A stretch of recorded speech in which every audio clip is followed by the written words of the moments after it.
Excuse me, భాస్కర్ని కలవాలి. Sir test డ్రైవ్కి బయటికి వెళ్ళారు. మీరు కస్టమర్ లాంచ్లో వెయిట్ చేస్తారా? ఏంటి ఐశ్వర్యకి మురళిక నమ్మలేకపోతున్నాను రా. వాళ్ళిద్దరూ సైలెంట్గా ఉన్నప్పుడే అనుకున్నాను ఏదో లేకుంటుందని.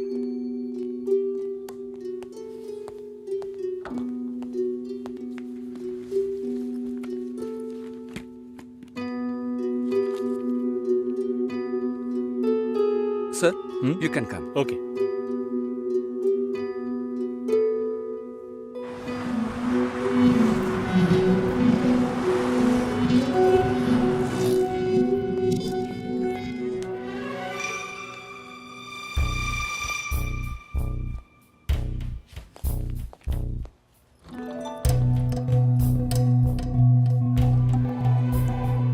నేను అన్ని ఫోన్లోనే చెప్పానుగా. ఏంటి అందరి ముందు సీన్ క్రియేట్ చేద్దాం వచ్చావా? గొడవ పడ్డానుకో, ఆర్గ్యూ చేయడానికి నేను ఇక్కడికి రాలేదు. We can talk it out. పెళ్ళే వద్దుంటున్నానుగా, ఇంకేంటి దాని గురించి మాట్లాడేది? అది కాదు భాస్కర్. వద్దు, ఇష్టం లేదంటున్నానుగా. అర్థం కావట్లేదా? నిశ్చితార్థం జరిగితే పెళ్లి జరగాలని లేదు, నా తప్పే, నేను ఒప్పుకుంటున్నా. ఇప్పుడు ఇష్టం లేదు, ఎందుకని అడగొద్దు. నా సిచ్యువేషన్ కొంచెం అర్థం చేసుకోండి. నా తర్వాతే మా అన్నయ్యకి పెళ్లి చేయాలి, కానీ మీరు ఇలా. దానికి నేనే దొరికానా? ఎంగేజ్మెంట్ అయిన తర్వాత ఇలా చెప్తే ఎలా? ఒక్కొక్కడు పెళ్లి చేసుకున్నాకే వద్దంటున్నాడు. అయితే నన్ను పెళ్లి చేసుకొని వద్దని చెప్పండి. మరీ అంత తొందరగా ఉంటే దానికి వేరే ఎవరినైనా వెతుక్కో.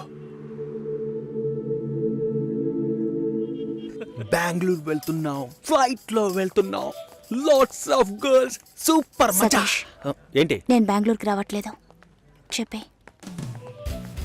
ఇంతసేపు నీతో నేనేం చెప్పాను? ఏం చెప్పావు? ఇద్దరం బెంగళూరుకు వెళ్దామన్నాను, సరే అన్నావు. క్యాబ్ బుక్ చేస్తానన్నాను, సరే అన్నావు. ఇప్పుడు రానంటున్నావు. అలా చెప్పానా? ఏం తీసుకుంటా? అది ఏమి ఇచ్చినా సరే. నువ్వు ఒక పెద్ద మనిషివి. బాగున్నారా? నమస్కారం. కూర్చోండి. మ్యారేజ్ డేట్ దగ్గర పడుతోంది, లేట్ చేస్తే మంటపం దొరకదు. ఇప్పుడు బుక్ చేస్తేనే ఇన్విటేషన్ ప్రింట్ చేయడానికి కరెక్ట్గా ఉంటుంది. మీరు ఎవరైనా వస్తే.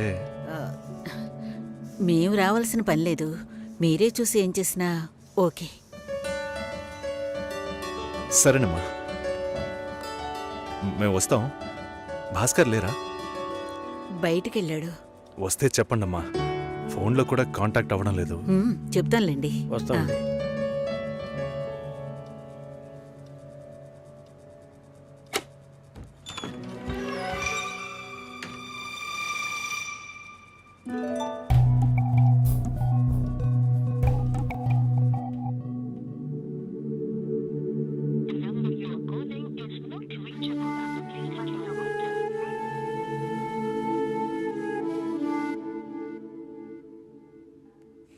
సుశీల, ఆ?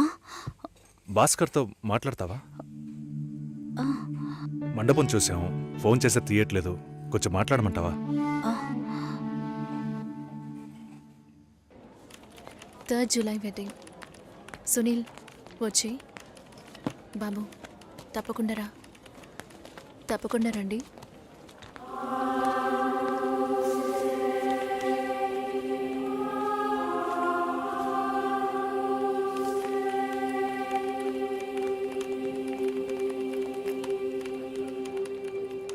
షోల్డర్ ఎక్కడా? బయటికి వెళ్ళాలి. కార్ అడిగాను.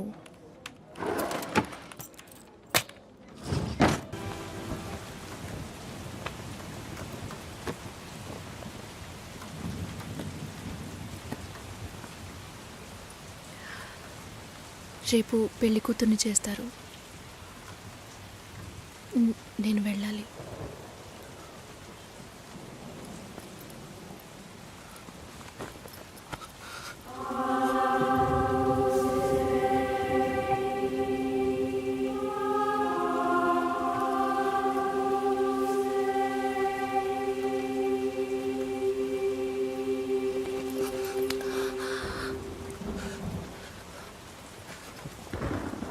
నేను చెప్పినప్పుడల్లా సీరియస్గా తీసుకోలేదు. ఎందుకు అలా చేస్తున్నావు? బాధపడేవాడు చెప్పినా మీకు అర్థం కాదు, చెప్పకపోయినా మీకు అర్థం కాదు. మీ నాన్న ఏమన్నాడు? 10 ఆకుల్ని చూసేవాడు తన ఆకులో ఉన్న భోజనాన్ని ప్రశాంతంగా తినలేడు అని చెప్పాడు కదూ. మా వాళ్ళకి తిండే లేదు, వరుసగా వాటాకు నుంచున్నారు. దాని గురించి ఆలోచించకూడదా? ఇంకొకటి వస్తుందంటే దిగులుంటుందా? లేక నేనేమన్నా మిషనా అన్నీ మర్చిపోయి 1 నిమిషంలో పారిపోవడానికి? నువ్వేమో ఇల్లు కొనమంటున్నావు, మీ నాన్న కారు కొనమంటున్నాడు. పెళ్ళికి మనం ఇద్దరం మాత్రం ఉంటే సరిపోదు కదా. నాకు మా నాన్నంటే ఇష్టం లేదు, అమ్మ తమ్ముడు ఎవరూ ఇష్టం లేదు. కానీ వాళ్ళకి నేనంటే ఇష్టం. ఏం చేయను? రాజభవనం లాంటి మీ ఇంట్లో టిప్ టాప్గా ఉన్న మీ నాన్న ముందుకి కోచి కూడా కట్టుకోవడం తెలియని మా నాన్నని తీసుకొచ్చి నిలబెట్టాలి, పిల్లనివ్వండి అని అడగాలి. మీ అమ్మ మొహం మార్చుకొని మీ అక్క మొగుడు నన్ను మా నాన్నని పైకి కిందకి చూడాలి కదా.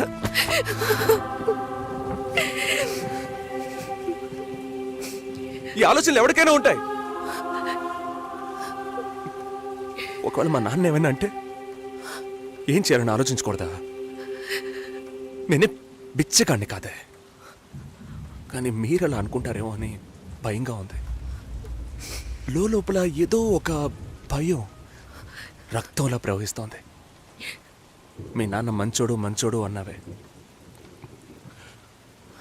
మేం కిందున్నాం, మీరు పైన ఉన్నారు. మా ఆ అబ్బాయిని ఫ్యామిలీని తీసుకుని రమ్మను, మాట్లాడదామన్నారా?